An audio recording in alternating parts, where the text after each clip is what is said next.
Marcus Whitfield thought he knew everything about running his empire.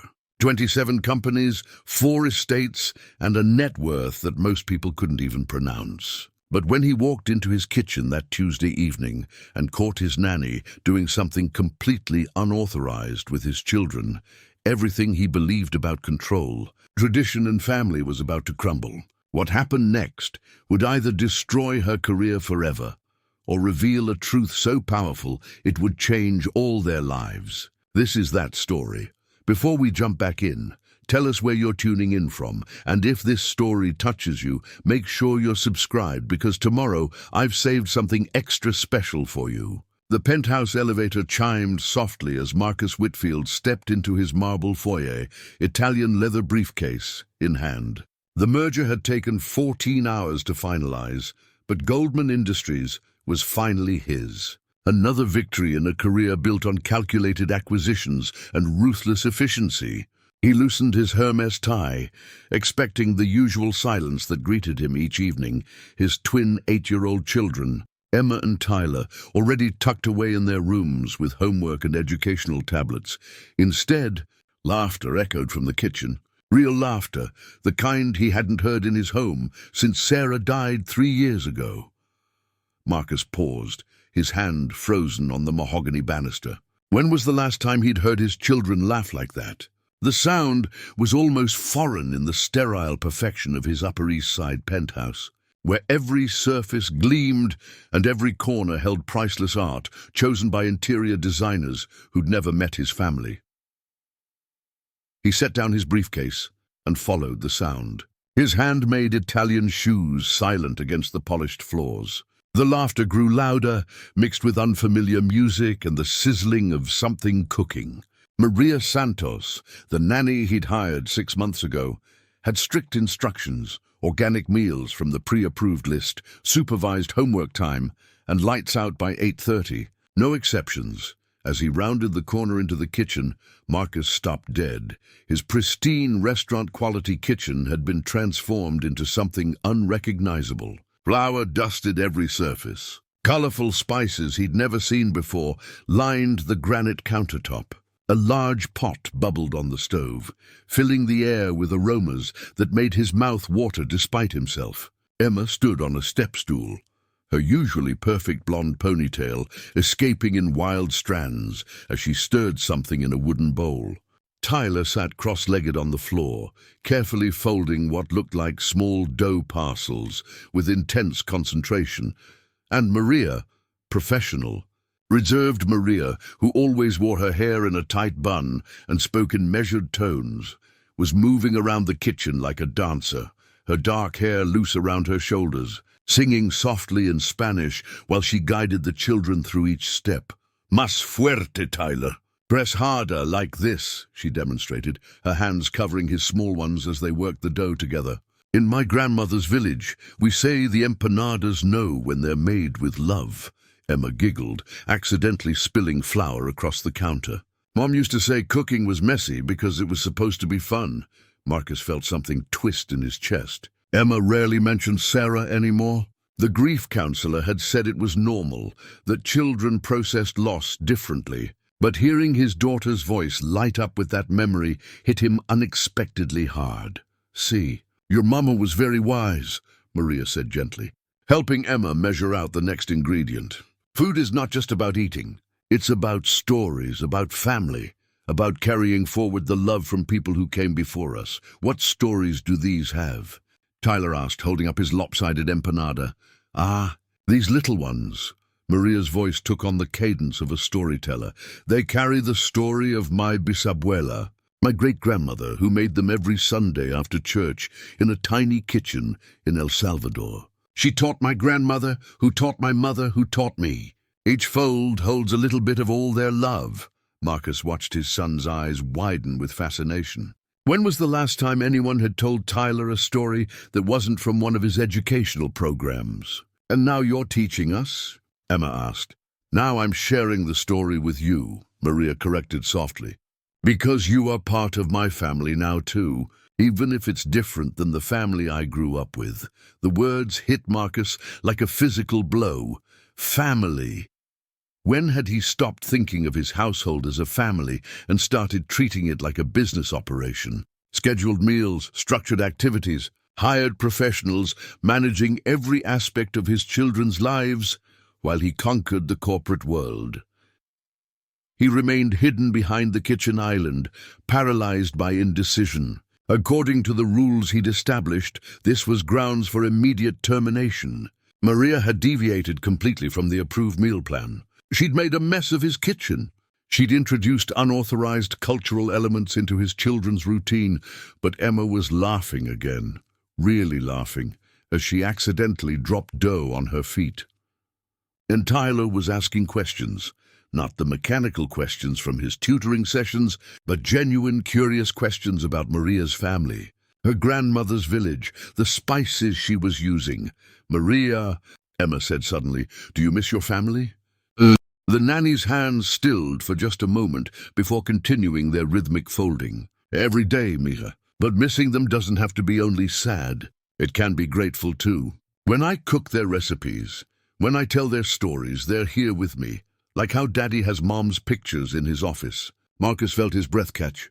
Emma had noticed. Of course she had. "Exactly like that," Maria said warmly. "Love finds many ways to stay close." They worked in comfortable silence for a few minutes, the only sounds the bubbling pot and the soft music Maria had playing from her phone. Marcus found himself transfixed by the scene, his children completely absorbed in creating something with their hands, their faces animated in ways he rarely saw during their scheduled activities. The empanadas went into the oven, and Maria began teaching them to make rice with beans, showing them how to listen for the right sizzling sound when the garlic hit the oil, how to smell when the cumin was perfectly toasted. Every step was a lesson, but not the kind delivered through educational apps or private tutors. This was knowledge passed through generations, learned through touch and taste and story. "While we wait for everything to cook," Maria announced, wiping her hands on a towel, "who wants to help me make tres leches cake? 3 milks cake?" Tyler wrinkled his nose.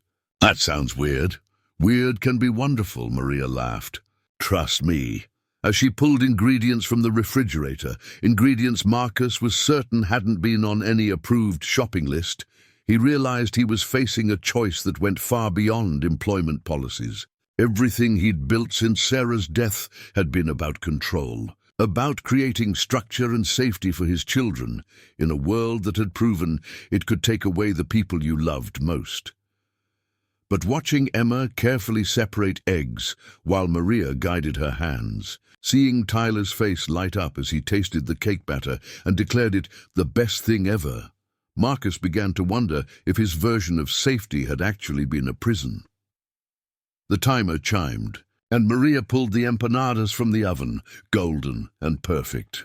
The kitchen smelled like cumin and cilantro and something else, something that reminded him of Sunday, dinners at his own grandmother's house in Ohio, before his father's business took off and they moved to the city, before family dinners became board meetings and love became measured in stock options. "Papa!" Emma's voice cut through his reverie. She'd spotted him. Marcus stepped into view, bracing himself for the scene he was about to confront. His children's faces showed no guilt, only excitement.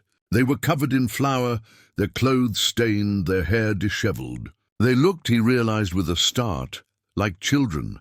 Maria's expression changed immediately, her posture straightening, the warmth in her eyes replaced by careful professionalism. "Mr. Whitfield, I apologize. I know this wasn't—" He held up a hand, stopping her mid-sentence. The kitchen fell silent, except for the gentle bubbling of the beans on the stove. 3 pairs of eyes watched him, waiting for his verdict. Marcus studied the scene before him with the same analytical mind that had built his fortune. The evidence was undeniable. Unauthorized ingredients, deviation from approved protocols, complete abandonment of the structured environment he'd carefully constructed. By every metric he used to run his businesses, this was insubordination, requiring immediate corrective action. But Tyler was looking at him with bright eyes, holding up a perfectly golden empanada like a trophy. "Dad, look what I made." Maria taught us how to fold the edges so they don't leak. It's like origami, but you can eat it. Emma bounced on her toes, flour still dusting her cheek. And we made cake that uses 3 different kinds of milk. Maria says her great-grandmother invented this recipe during a drought when they had to make every drop of milk count. The business part of Marcus's brain catalogued the violations. Unauthorized cultural education, deviation from nutritional guidelines, safety concerns about children using kitchen equipment. But another part of him, a part he'd buried under spreadsheets and acquisition reports, was noticing something else entirely. His children were present, not distracted, not checking tablets, not asking when they could go back to their rooms. They were here, in this moment, proud of something they'd created with their own hands.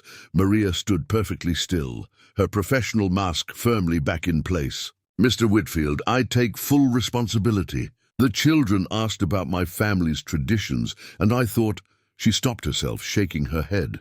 "There's no excuse." I overstepped. "Can we eat now?" Tyler interrupted, oblivious to the tension crackling between the adults. "My stomach is making the hungry noise." Marcus looked at his son, really looked at him. When had Tyler gotten so tall?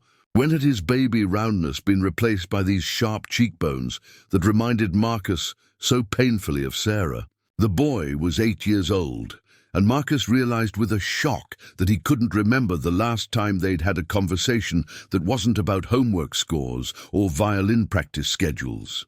Preparing and narrating this story took us a lot of time, so if you are enjoying it, subscribe to our channel. It means a lot to us. Now back to the story.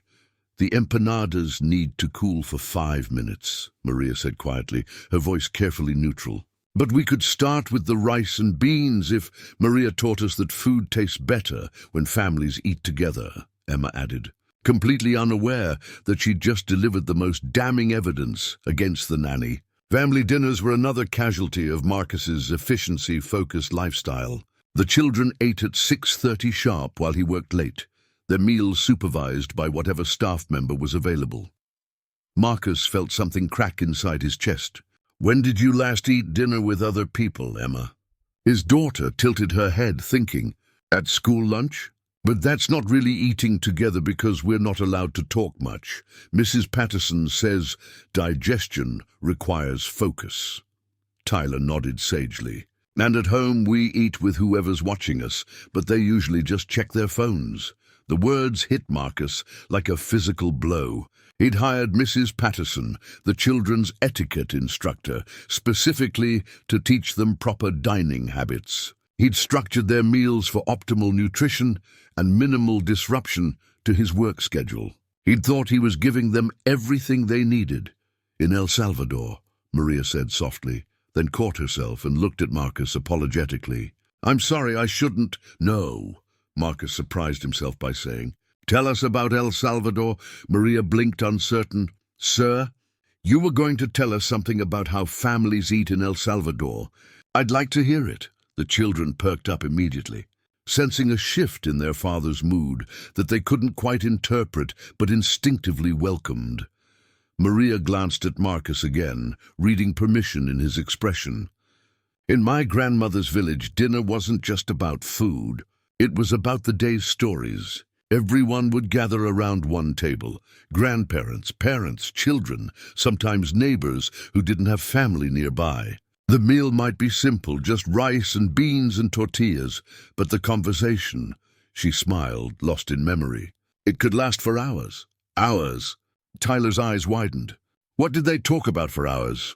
"Everything. The funny thing that happened at the market, the neighbor's new baby, the old man who claimed he could predict rain by the way his chickens walked, politics, gossip, dreams, jokes. Children would share what they learned in school. Adults would share wisdom from their work. Everyone's story mattered. Emma was hanging on every word.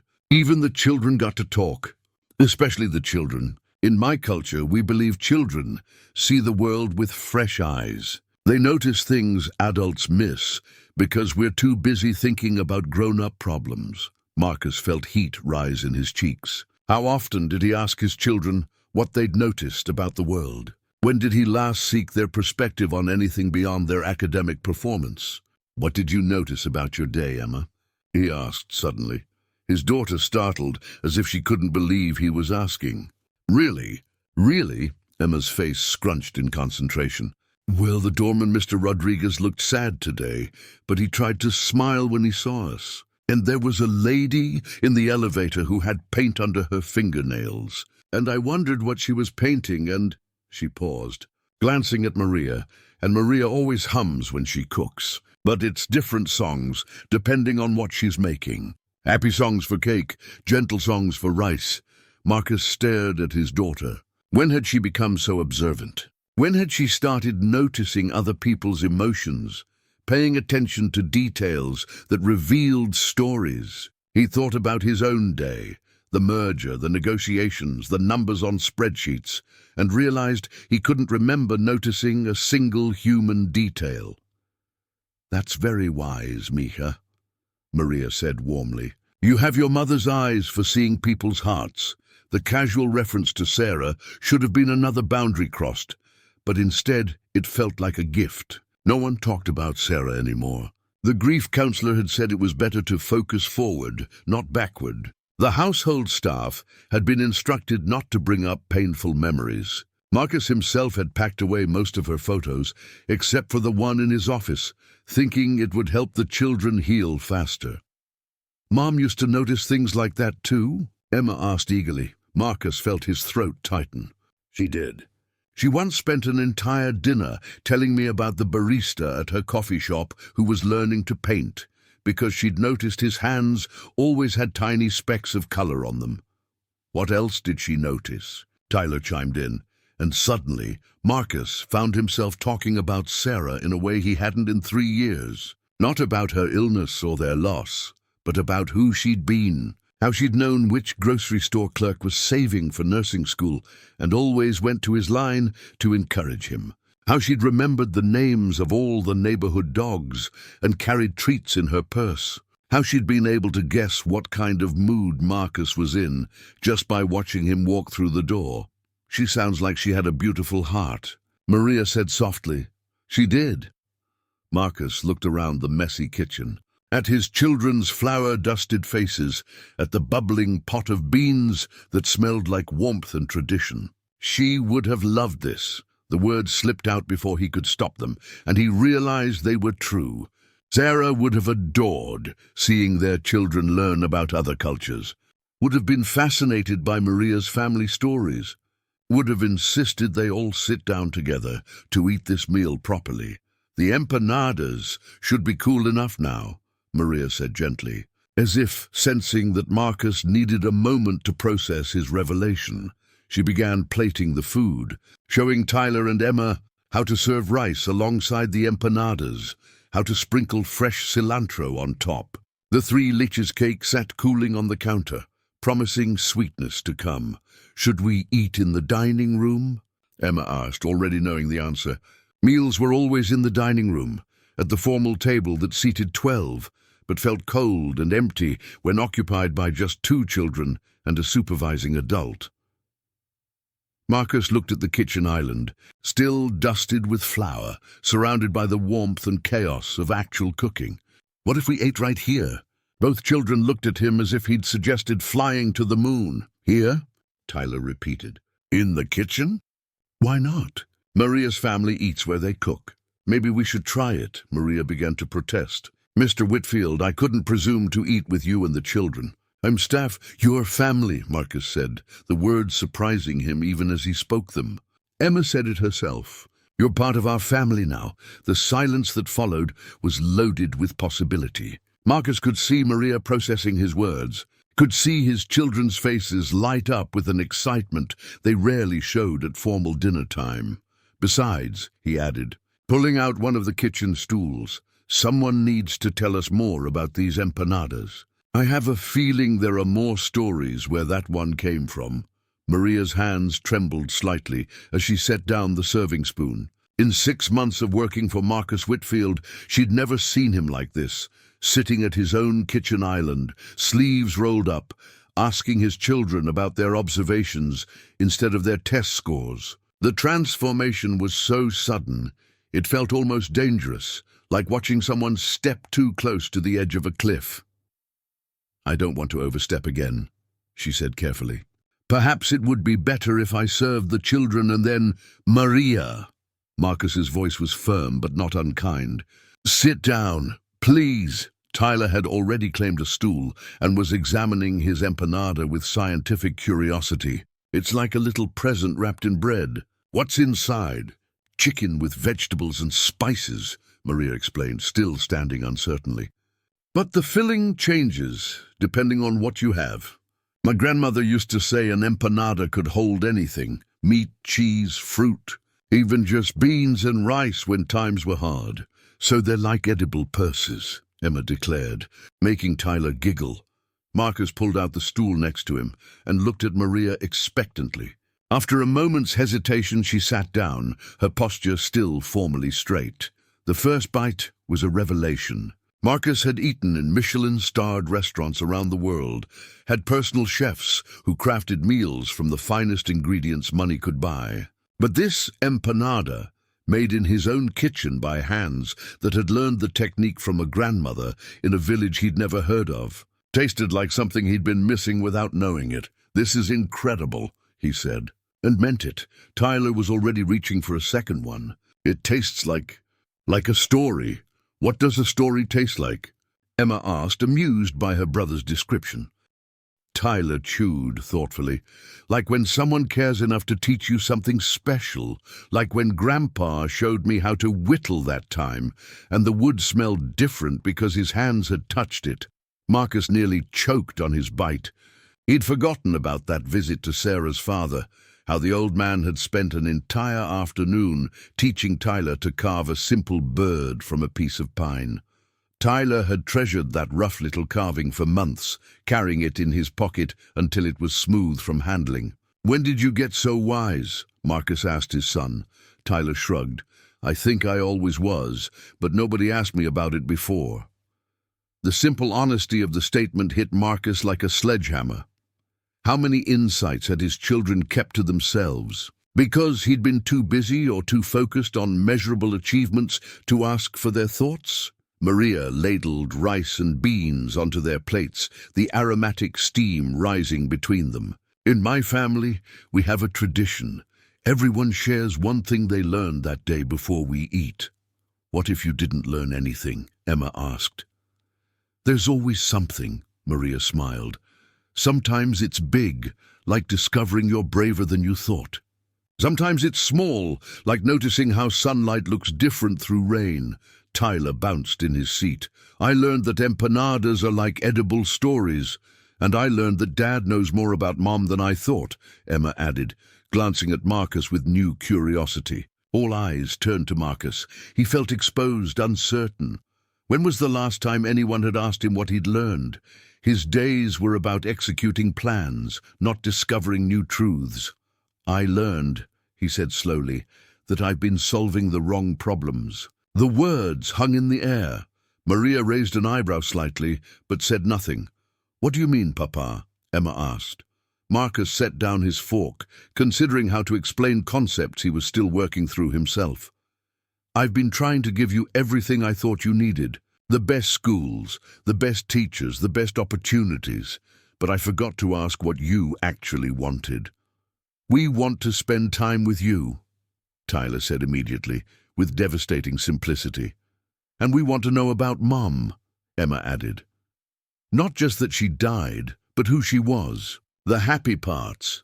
Marcus felt his carefully constructed defenses crumbling. After Sarah's death, he'd thrown himself into work partly to avoid these conversations, to dodge the pain of missing her.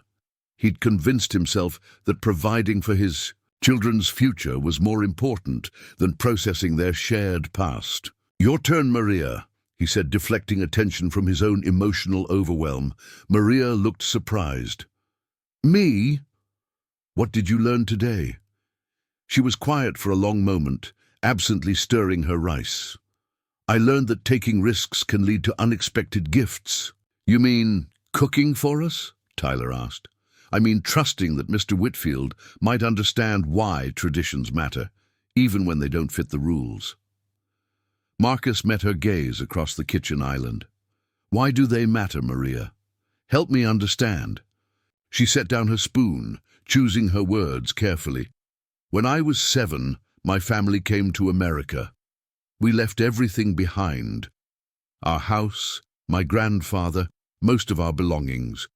For months, everything felt foreign and frightening. Different.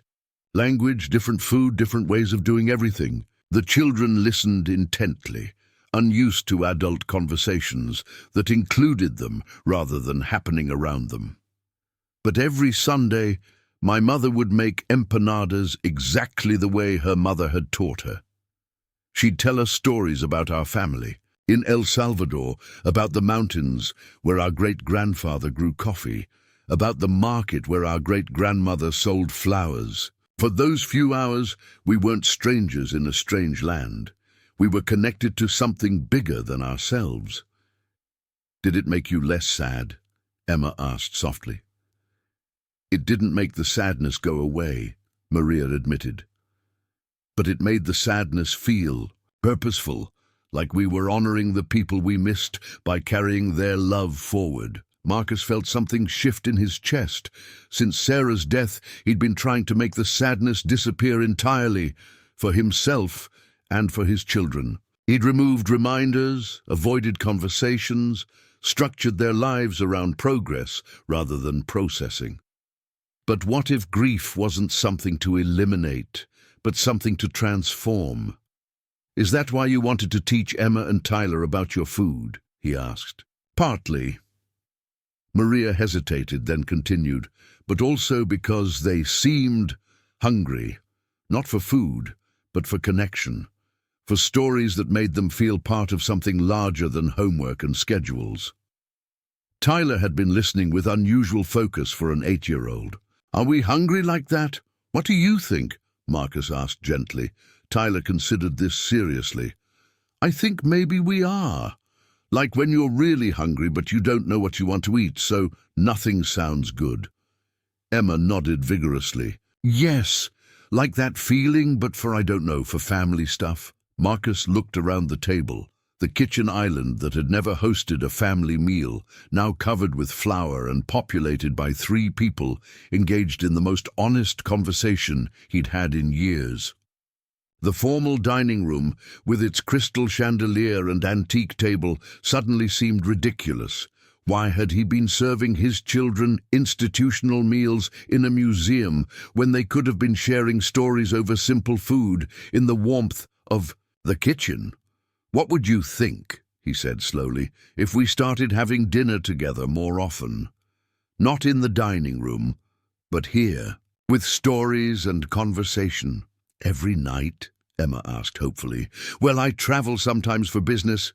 When you're home, Tyler interrupted. Every night when you're home. Marcus thought about his schedule, packed with evening meetings and late-night calls to international offices. Then he looked at his children's faces, bright with possibility, and realized that every one of those obligations was a choice. He'd been choosing spreadsheets over stories, acquisitions over attention. Every night when I'm home, he agreed. Maria started to stand. I should clean up and let you family. You are family, Marcus interrupted, echoing his earlier words. I meant what I said before. If you're willing, I'd like you to join us for dinner. Not as staff supervising a meal, but as part of this. The silence stretched between them, loaded with implications that went far beyond employment contracts. Maria had already seen more of Marcus's vulnerabilities in one evening than most people saw in years of knowing him. She'd witnessed his moment of recognition, his admission of failure, his tentative steps toward change. The tres leches cake is ready, she said finally, a smile playing at the corners of her mouth.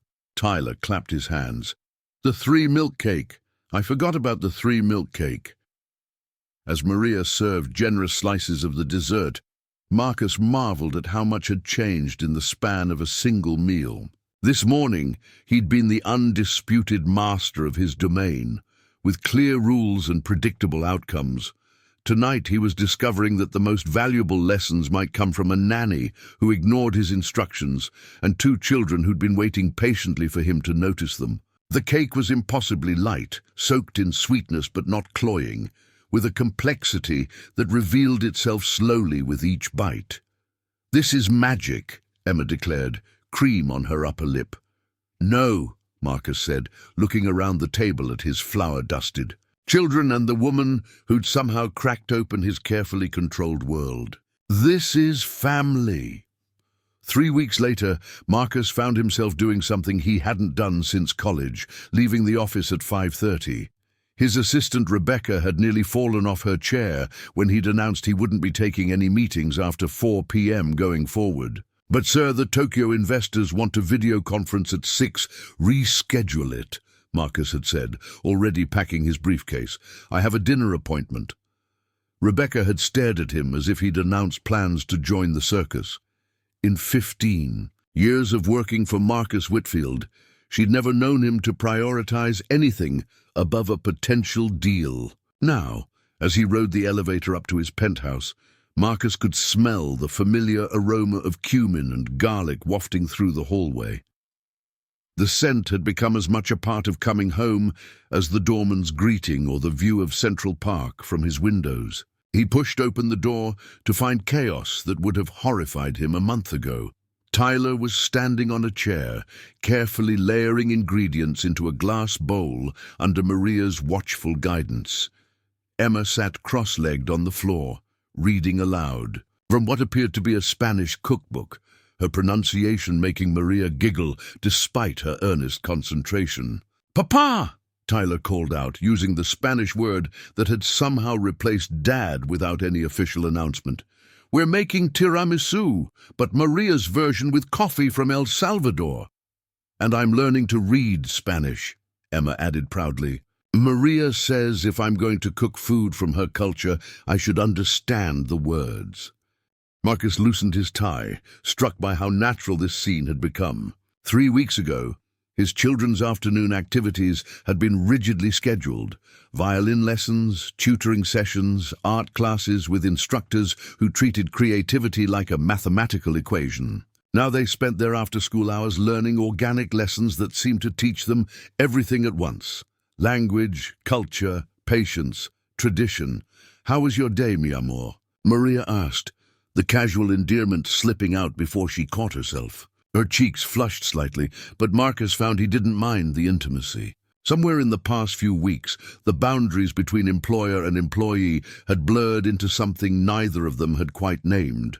"Productive," he said, then caught himself. The children had taught him that one-word answers were conversation killers. "I closed the Henderson acquisition, but more importantly, I noticed that the security guard in our building has been reading the same book for 2 months. I think he might be learning English." Emma beamed at him. "See, you're getting good at noticing stories." The observation hit him with a familiar pang of wonder. His children had become his teachers in ways that his expensive business school education had never prepared him for. They were helping him see the world through fresh eyes, and in return, he was learning to be present for the small moments that actually mattered. "Speaking of stories," Tyler said, carefully spooning mascarpone into his bowl, "Maria was telling us about her first job in America." "Oh?" Marcus settled onto one of the kitchen stools that had become his designated spot. The formal dining room now served primarily as a homework space, its intimidating atmosphere replaced by the warmth of the kitchen island, where real conversations happened. Maria's expression grew thoughtful as she monitored Tyler's technique. "I was 19, working as a cleaner in an office building downtown. Night shift, so I could take English classes during the day. That must have been exhausting," Marcus said, genuinely curious about this chapter of her life he'd never heard before.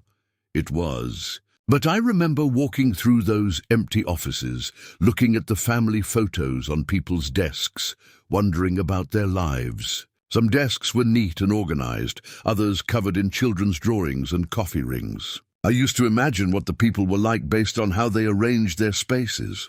Emma looked up from her cookbook. "What did you imagine about them?" The messy desks belonged to people who prioritized relationships over organization. They kept their children's artwork where they could see it all day, even if it meant their workspace looked chaotic. The perfect desks. Maria glanced at Marcus with a knowing smile. Those belonged to people who were maybe a little afraid of messiness, who thought if they controlled their environment perfectly, they could control everything else too. Marcus felt heat rise in his neck. His office was legendarily pristine, not a paper out of place, not a personal item visible, except for one carefully framed photo of Sarah and the children. He'd prided himself on that level of organization, seeing it as professional efficiency. "Which kind of desk do you think Papa had?" Tyler asked innocently. "Before meeting us?" "Probably very neat," Emma said diplomatically. "Definitely very neat," Marcus admitted, laughing at his own expense. "But I've been thinking about adding some of your artwork to my office. If you're interested in contributing to the chaos." Both children's faces lit up like Christmas morning. When was the last time he'd offered them a way to be part of his work world? "Really?" Tyler asked. "Even if it's not perfect?" "Especially if it's not perfect," Marcus said, realizing he meant it. "Perfect is boring. Perfect doesn't tell stories." Maria began assembling the tiramisu layers, her movements efficient but unhurried. Watching her work had become one of Marcus's unexpected pleasures. She approached cooking the way he'd once approached only high-stakes negotiations, with complete focus and intuitive understanding of each component's role in the larger whole. "Did you always want to work with children?" he asked. "Not always. I studied business in El Salvador, actually had plans to work in international trade." She laughed softly.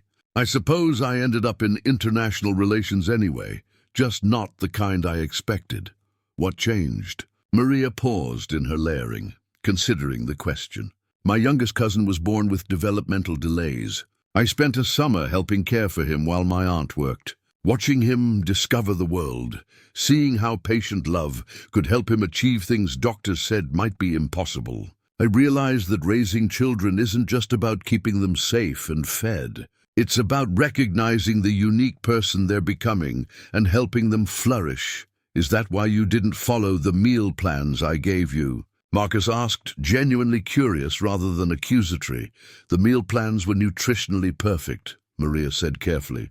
"But they didn't account for the children's emotional hunger." Emma needed to feel connected to her mother's memory through cooking. Tyler needed hands-on learning that engaged his curiosity.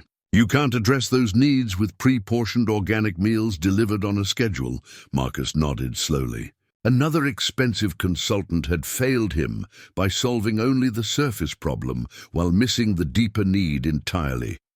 "What other rules have you been breaking?" he asked with mock seriousness. Emma giggled.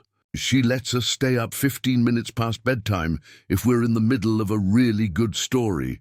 And she taught us curse words in Spanish," Tyler added proudly. "But only the mild ones, and only so we'd recognize them if we heard them." "Tyler." Maria gasped, but she was trying not to laugh. "What?" "Papa said we should always tell the truth at dinner." Marcus found himself genuinely amused rather than concerned. A few weeks ago, any deviation from established protocols would have triggered his need for control. Now he was discovering that rules without flexibility were just another form of prison. "Any other confessions, while we're being honest?" he asked. Emma and Tyler exchanged glances, the kind of wordless communication that siblings perfected early in life. "We might have been teaching Maria some things too," Emma said slowly. "Such as how to use the smart TV," Tyler admitted. "And we showed her the hidden passage between our rooms." "There's a hidden passage between your rooms." "Behind the bookshelf in Emma's room," Tyler explained. "Mom showed us when we were little, but we thought you forgot about it." Marcus felt his throat tighten. He had forgotten, not the passage itself, but the magic it had held for Sarah and the children. She turned it into an adventure, a secret world where they could leave notes for each other and share midnight stories. After she died, he'd mentally catalogued it as a potential security risk, rather than remembering its role in family mythology. "Maybe you could show me again sometime," he said quietly. "Tonight?" Emma asked hopefully. After dinner, he promised. Maria slid the completed tiramisu into the refrigerator, then turned to face the family that had somehow become her own. It needs to chill for at least 2 hours. But I made extra, so we can have some tomorrow too. Tomorrow's Saturday, Tyler announced. No school, no tutors, no violin lessons. Marcus had been planning to spend Saturday at the office, catching up on the work he'd been neglecting in favor of family dinners. But looking at his children's expectant faces, he found himself reconsidering his priorities once again. "What do you usually do on Saturdays, Maria?" he asked. "I visit my sister and her family in Queens." But with the new arrangement, she trailed off, uncertain about her schedule now that her role had evolved beyond traditional nanny duties. "Would they like visitors?" Marcus asked impulsively. "I mean, would we be welcome? The children have been learning so much about your culture. Maybe it's time they met more of your family." Maria's eyes widened with surprise and something that looked like joy. "They would love to meet Emma and Tyler. My sister has children their age, and my mother has been asking about the little ones I care for." "Your mother?" Emma perked up with interest. "She lives with my sister now. She's the one who taught me all the recipes we've been cooking." Tyler bounced in his seat. "The empanada grandmother. Can we meet the empanada grandmother?" "If your father is serious about visiting," Maria said, still looking stunned by the invitation. Marcus thought about his usual Saturdays. Silent house. Reports spread across his desk. The loneliness he'd become so accustomed to that he'd stopped noticing it. Then he imagined Tyler learning to make tortillas from Maria's mother, Emma practicing Spanish with Maria's nieces and nephews, himself sitting around another kitchen table where stories mattered more than stock prices. "I'm serious," he said. "Saturday afternoon. If they'll have us." Saturday afternoon found Marcus navigating the streets of Astoria, Queens, in a way he hadn't done in over a decade. No driver, no executive car service, just him behind the wheel of his personal Tesla. Emma and Tyler chattering excitedly in the back seat while Maria provided directions from the passenger seat. "Turn left at the bodega with the green awning," she said, pointing ahead. "You'll see children playing in the courtyard." The contrast between his Upper East Side penthouse and this working-class neighborhood was stark, but not in the way Marcus had expected. Where he'd anticipated urban decay, he found vibrant community life. Elderly men played dominoes at folding tables outside apartment buildings. Teenagers laughed together on stoops. Children ran between fire escapes while parents called to them in a mixture of Spanish and English. "It's so alive here," Emma observed, pressing her face to the window. "Different from our street?" Tyler asked. "Not different bad," Emma clarified. "Different interesting. Like everyone knows each other." Marcus parked outside a modest brick building where laundry fluttered from fire escapes like prayer flags. As they climbed the stairs to the 3rd floor, the scents of various family dinners created a symphony of cultures. Curry, plantains, tomato sauce, something Marcus couldn't identify but that made his mouth water. Maria knocked on a bright blue door, decorated with a wreath made of artificial flowers and children's handprints. Mija. The woman who opened the door could have been Maria's twin, 20 years in the future.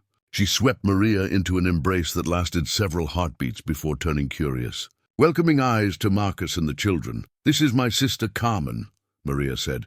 "And these are Emma and Tyler and their father, Mr. Whitfield." "Marcus," he corrected gently. Extending his hand, Carmen bypassed the handshake entirely, pulling him into the same warm embrace she'd given her sister. "Any family of Maria's is family of ours. Come inside. Mommy has been cooking since dawn." The apartment was a revelation. Where Marcus's penthouse achieved elegance through space and expensive minimalism, this small home radiated richness through layers of life lived fully. Children's artwork covered the refrigerator. Family photographs in mismatched frames crowded every surface. Plants flourished on windowsills, and the air hummed with the sounds of multiple generations sharing space harmoniously. "Abuela!" 2 children around Emma and Tyler's age burst from the kitchen.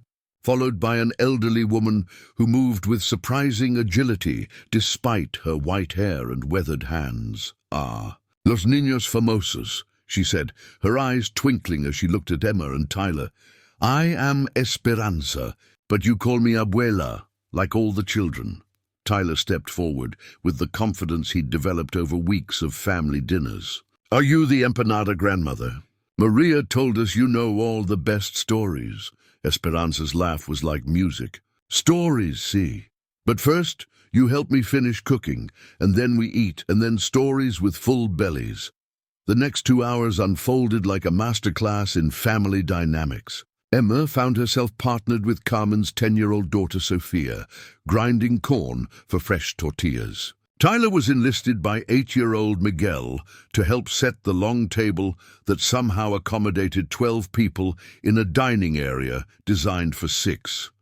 Marcus, meanwhile, found himself peeling plantains alongside Carmen's husband Roberto, a maintenance supervisor who shared Marcus's appreciation for problem-solving, though their problems existed in entirely different universes. "You know," Roberto said as they worked, "when Maria first told us about your family, I wondered what kind of man hires someone to raise his children instead of raising them himself." Marcus tensed, recognizing the implied criticism, but Roberto's tone was thoughtful rather than judgmental. "But watching you today," Roberto continued, "I see a man learning to be a father. That's harder than being born knowing how." The observation hit deeper than any business rival's insult ever had. Marcus had built his identity around being naturally gifted at everything he attempted, but parenthood had humbled him in ways that losing millions of dollars never could. "I thought providing for them was the same as caring for them," Marcus admitted. "I was wrong about a lot of things. We all start wrong," Roberto said kindly. "The lucky ones figure it out before their children are grown." At dinner, Marcus found himself squeezed between Tyler and Esperanza, at a table that required strategic choreography just to pass dishes. The food was abundant, despite the family's modest means. Rice and beans, fresh tortillas, fried plantains, chicken in a sauce he couldn't identify but wanted to bathe in. But more abundant than the food was the conversation. Everyone spoke at once, children interrupting adults without reproach, laughter punctuating stories told in rapid-fire Spanish and English. Emma was attempting her first full sentences in Spanish, earning encouraging applause from the entire table. Tyler was deep in conversation with Miguel about soccer, despite having never shown interest in sports before today. "This is how I grew up," Maria said quietly to Marcus, watching Emma giggle at something Sophia whispered in her ear. "This chaos, this noise, this feeling of being held by more love than any one person could provide alone." Marcus looked around the table, thinking about his own childhood dinners, silent affairs at a formal table where children spoke only when addressed, where his father's business calls frequently interrupted the meal, where love was expressed through expensive gifts rather than shared experiences. "I want this," he said suddenly, the words surprising him with their intensity. "Not exactly this, but this feeling, this connection. I want my children to grow up knowing they belong somewhere." "They do belong somewhere," Esperanza said, having overheard despite the table's chaos. "They belong with family, and family isn't always about blood, mijo. Sometimes family is about choice." After dinner, as promised, came stories. Esperanza settled into a worn armchair that had clearly been designated as the official storytelling throne, while children and adults arranged themselves on the floor around her like disciples. She told them about the quetzal bird that taught the people of Guatemala about freedom, about the coffee plantation where her grandfather worked and fell in love with her grandmother, about crossing the border with 3 children and $5, carrying nothing but hope and her mother's recipes. "Every story teaches something," she explained to the rapt audience. "This one teaches that courage is not the absence of fear, but the decision that love is stronger than fear." Tyler raised his hand as if in school. "Abuela, can you teach us a story we can tell other people?" Ah, see, but first you must understand, the best stories are not the ones we tell, but the ones we live. Emma leaned forward. What do you mean? Your father could tell you the story of a man who worked so hard to provide for his children that he forgot to live with them. But that story would be sad, Verdad. Instead, he is choosing to live the story of a man who learned that the greatest success is measured not in money, but in moments shared with people you love. Marcus felt tears prick his eyes. When had his life become a story worth telling? As the evening wound down and children grew sleepy against their parents' shoulders, Esperanza pulled Marcus aside. Maria is special, she said quietly. She sees people's hearts, helps them heal without them even knowing they are broken. But she has been alone too long, caring for other people's families while having none of her own. The implication hung in the air between them. Weighty with possibility. I know, Marcus said simply. Do you? Esperanza searched his face with eyes that seemed to see everything. Because knowing and doing are different things, and that girl has been patient long enough. On the drive home, Tyler and Emma fell asleep in the back seat, exhausted from the day's adventures. Maria sat quietly in the passenger seat, her hand resting near Marcus's on the center console. Thank you, she said softly, for letting them meet my family, for letting me share that part of my world with yours. Thank you, Marcus replied, for showing me what family actually looks like. They drove in comfortable silence for several miles before Maria spoke again. What happens now? It was the question he'd been avoiding all week. Their relationship had evolved far beyond employer and employee, but neither had acknowledged what it was becoming. Marcus pulled into his building's garage and turned to face her. In the dim light, she looked exactly like the woman he'd fallen in love with over empanadas and evening conversations, over shared stories and moments of honest vulnerability. Now, he said, taking her hand, we stop pretending we're not a family. We make it official. All of it. Maria's eyes widened. Marcus, I love you, he said, the words feeling both momentous and inevitable. I love how you see the world, how you've taught my children to see the world, how you've taught me to see the world. I love your stories and your traditions and the way you make our house feel like home, and the children. They've been calling you Mama Maria for 2 weeks. I think they're ahead of both of us on this one. Maria laughed through tears he hadn't noticed falling. Your board of directors is going to have opinions about you marrying the nanny. My board of directors can learn to make their own empanadas, Marcus said, leaning closer. I'm done living my life according to other people's expectations. 6 months later, Marcus stood in the same kitchen where everything had changed, watching his wife teach their children to make wedding cookies for their commitment ceremony reception. The formal dining room had been permanently converted into a library where the whole family gathered for evening reading. The kitchen island remained the heart of their home, scarred now with the marks of countless meals shared, stories told, and love expressed through the simple act of nourishing each other. He thought about the man he'd been before that Tuesday evening when he'd caught Maria cooking unauthorized food for his children. That man had measured success in acquisitions, controlled every variable he could, and lived in fear of the chaos that love inevitably brings.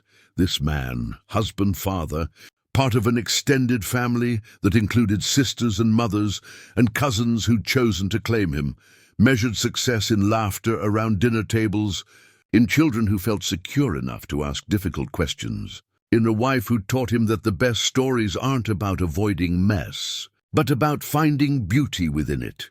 Papa, Emma called from her position at the stove, Mama Maria says you need to come help us, because the best cookies are made with all the family's hands.